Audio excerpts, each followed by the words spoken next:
Hi, welcome to Amateur Domestic Goddess. Once again today we are making a recipe out of the Good Housekeeping Cookbook of 1963.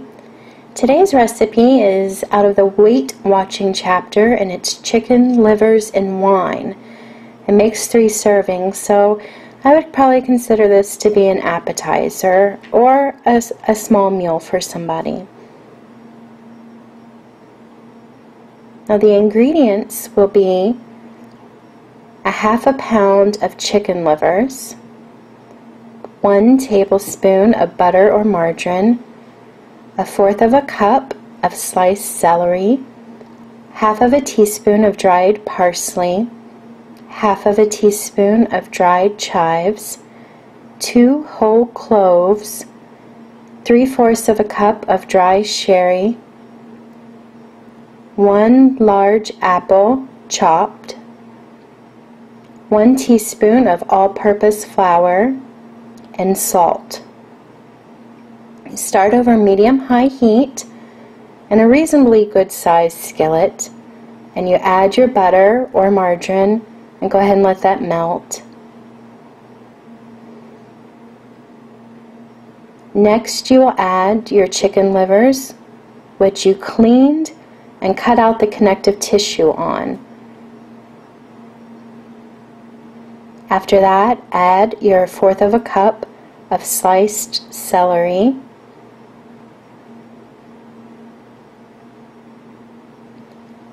next you will add your 1/2 teaspoon of dried parsley and the 1/2 teaspoon of dried chives.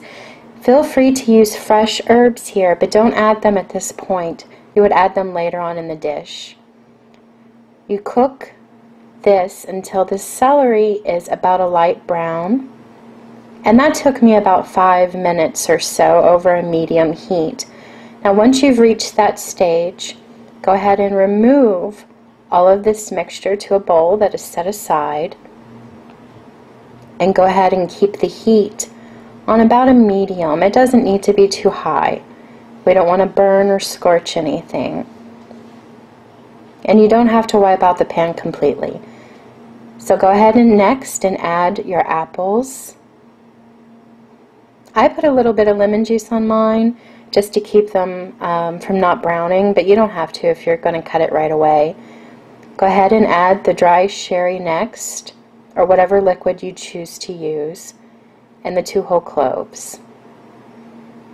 And give this just a light stir. I put mine more towards the outside of the pan, not the center, because you can see that the sherry kind of shifted towards the edges of the pan. So that's where I kind of place the apples too.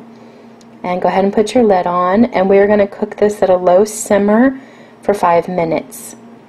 After about 5 minutes, I probably went about 7 or 8 minutes till the apples were at a tender stage, as you can see. Next we're going to add the flour mixture. When I first did this, I added water, and I only added the amount that it called for, and it made a paste that was really thick, and when I added it to the pan, it didn't dissolve at all. So we scooped out that flour mixture that was just big and chunky and broken up, and it looked like that. Well, this time I decided to add the warm sherry mixture to the flour just to see if that would work better and to make it a little looser. And that actually worked really well. And it was a little bit easier too. So as you can see here, I'm not using the whole teaspoon. I'm only adding probably just a few drops at a time. And that's pretty decent amount. But just to ensure it, I went ahead and added a little bit more of the sherry cooking liquid. And as you can see there, that's a lot looser, and it poured out a lot easier, and it mixed in quite well. So I wouldn't use the water or the little amount that they call for. Just keep mixing it till it looks right. And see, after a few minutes of it cooking, you can tell that it has thickened up.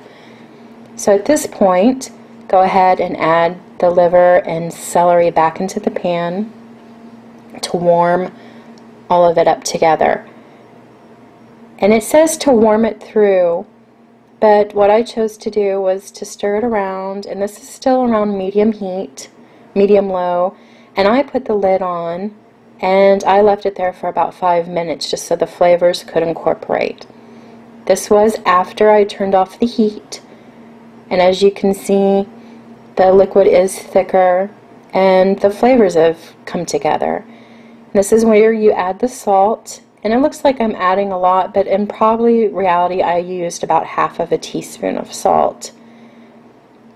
As I said on my website, you can add salt throughout the dish instead of adding it at the end, and it would probably taste even better just to layer the flavors throughout. And that's it. Once you're done, go ahead and plate it up. And the recipe calls to serve this on toast points. And then I put some apples at the end on the side, just so you and your guests know exactly what's in the dish. Thank you, and I hope you enjoy.